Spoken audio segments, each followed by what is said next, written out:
Thanks, you guys. Peak Refuel, thank you for sending this out. What's going on, guys? My name is Dan. I'm into hiking and backpacking and gear, all of those things. If you guys are into that stuff too, go ahead and subscribe to the channel. I have not said that in like 30 videos. But I did say it today because I looked at my YouTube analytics here, and it looks like 58.4% of the people who watched in the last 28 days were not subscribed to my channel. So we're all sitting at home watching YouTube. Do me a favor, hook a brother up and subscribe to the channel. Make sure you do that because then you'll get notified. Well, actually, you won't get notified if you subscribe. That's funny. You got to hit the bell notification also. So subscribe and hit the little bell next to the subscription, and then you'll get notified of all the new videos that come out. Help me out. It helps you. Let's bring our two worlds together. Let's help each other out. All right, so you're probably wondering, why did I open up a box of food? And you know what's funny? I actually faked that opening. I opened that box up like 3 days ago and retaped it. We will get to why I opened up that box in a little bit. But before we do, we're gonna get to why you're here for the video, which is 5 things that you need to know before you start backpacking. So there are several things that I kind of wish I had known before I started backpacking, and I think it would be good for me to kind of walk through some of those things with you. And so this is just a few things. Obviously many more are out there. Somebody's probably gonna give me the aspartame comment, how I'm getting cancer from aspartame. All right, this first tip, is it really a tip? It's not really a tip. It's just a thing, all right? This first thing that you're gonna need to know before you start backpacking is actually, I would think, sort of controversial because there's 2 different big, huge groups in the backpacking sort of outdoor community, and they are these 2, the backpackers and the long distance hikers. Now, there is a big difference, and this is what you need to know, between backpacking and long distance hiking. Long distance hiking is probably what motivates people to backpack because they see all these people hiking huge trails, or they're hiking long distances over a day to get from site to site. And that inspires people because these people film a lot and they show these amazing epic places, and that's awesome. It's really cool. I am not at all a long distance hiker. So if you're here thinking I'm a long distance hiker, I'm sorry to totally disappoint you. It's not me. It will never be me. I have no desire to do that whatsoever. I consider myself a backpacker. I do consider myself a hiker, but not like super long distance. So why do I need to know there's a difference between the two? Because sometimes we can get this grand perspective of what backpacking is before we get out and go do it, and we think that we're just gonna hike 100 million miles, or we're gonna hike the whole Appalachian Trail or the Continental Divide Trail or some other huge trail, and how it's just gonna be amazing and epic and birds are always gonna flutter by and rainbows in the sky, and it's never gonna be like that, just so you know.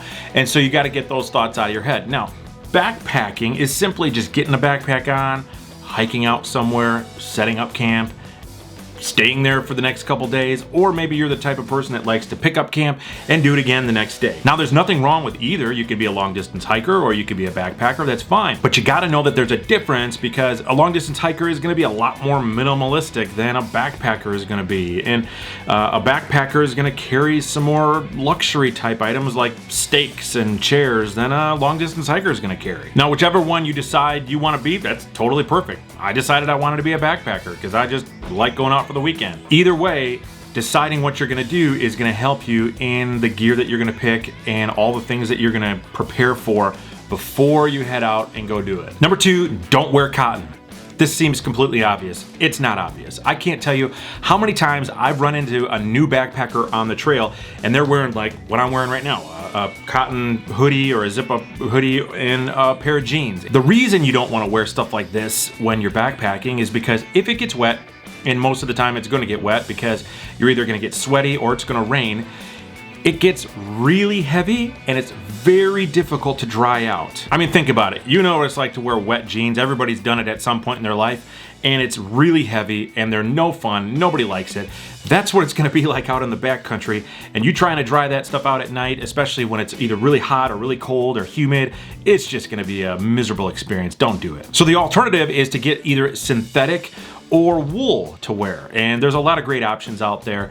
What that does is it wicks away the moisture, and wicking away the moisture, you're gonna hear that a lot in the outdoor world or the outdoor clothing industry. It basically means that the clothing pulls the moisture away from your body, and it helps to dry it out much faster. If it helps you guys out, I'll make sure I put some links in the description below for clothes that I like to wear that are synthetic and some wool that may actually help you guys out. Now this next one seems really obvious as well, and if you're a mom or a dad, you know exactly what I'm talking about because you've told your kids this when they were little multiple times, is that things that go bump in the night really aren't anything to be worried about. A lot of people are actually really nervous to go camping or hiking because they get out there and they're afraid of what happens at night, all right? It's like this world that they're not used to. They hear the rustling in the leaves, or they hear a boom off in the distance, or an animal somewhere making noise somewhere, and they freak out like it's a grizzly bear coming to eat their face off or something. The reality is stuff like that happening that's actually going to injure you or hurt you is really rare. Now I understand that thousands of people actually watch this channel, and at some point some of you guys have had to experience some pretty insane stuff, but it's really overall very rare. So getting used to that stuff out in the backcountry, honestly, it just takes time. First time you get out there, it might be nerve-wracking and nervous, and you might have a rough time sleeping, not only because you're uncomfortable, because it takes time to get used to getting comfortable, which I have a video right up here for that, but also because you just need to get used to the sounds of the outdoors. Number 4, something that you need to know before you start backpacking, and I'm sure a lot of you will agree with me. There are a few of you that will push back on me on this one, but water bladders are stupid. Water bladders seem like a good idea. I mean, it's got the little hose that comes out. You stick it in your mouth, got the little bite valve at the end, you kind of bite on it and you suck, and it's just water that's just always there and you never need to stop, and it's just so convenient. And it is, I guess it's convenient for that, but what people don't realize, especially before they start backpacking, is that water bladders, for most people, not everybody, but for most people, are actually really uncomfortable. They're in the inside of your backpack, towards your back, and that water in there kind of forms a big bubble, and it pushes on your back as you are hiking. And you would think, well man, that's actually kind of comfortable, but it's actually really uncomfortable. Also, filling up a water bladder is a process in itself. You gotta take half the stuff out of your backpack to get to your water bladder, pull your water bladder out, figure out how to open it up without having whatever's left in there spilling out, and when you didn't even realize how much water you had in there because it was inside your backpack. And then you got to find water to pour in there, and it's just a mess all over the place. And then on top of that, the bladder itself is actually heavy. The alternative is getting those gas station water bottles, the disposable ones. Those are the best kind, in my opinion, to carry water. You just stick them in your side pockets, and I know some people have a difficult time reaching back there, but I would rather have a difficult time reaching back there or have somebody hand me the water bottle than having to deal with a water bladder. So don't feel like you have to use a water bladder because that's what you see everybody doing.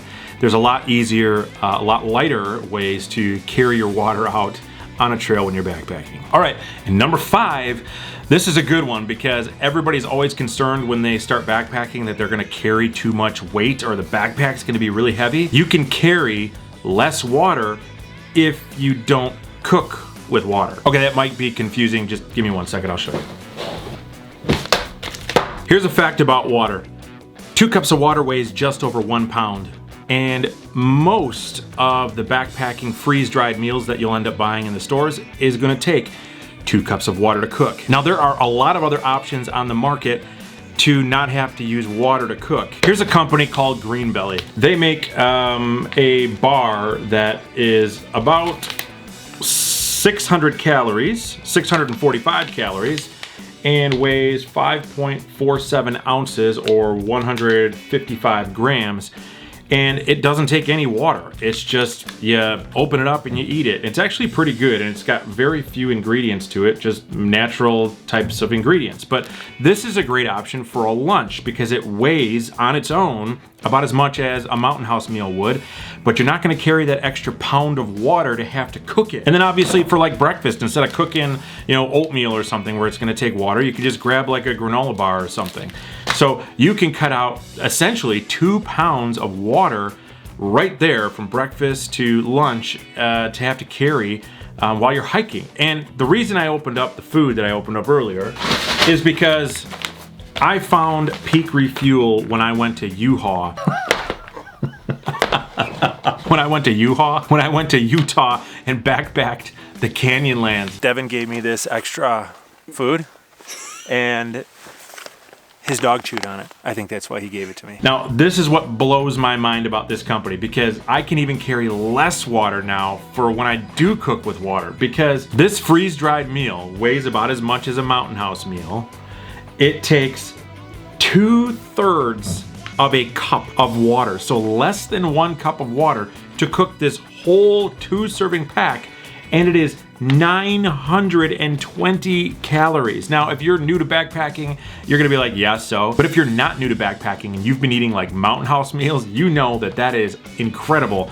Mountain House meals are like between 500 and possibly 700 calories overall, and almost every one of them takes 2 cups of water. So this takes less than a ½ pound of water instead of the full pound of water that a Mountain House meal would take, and it gives you more calories. And also, this was way better tasting than the Mountain House meals that I've been eating. This is night and day difference. Now, this is a couple bucks more per pack, but for me to not have to carry the extra weight of water, I am happy to pay another couple dollars more per day to not have to carry the extra weight. So that's definitely something I wish I had known before I had started backpacking. This is something I feel like you need to know before you start backpacking. It would help you to just reduce the weight of your backpack overall. All right, guys, I hope that helped you guys out. I sincerely do. If it did, give me a thumbs up. And don't forget to subscribe for more and hit that bell notification so that you can get notified every time a video gets released. And I will see you guys on the next one. When I went to U-Haul,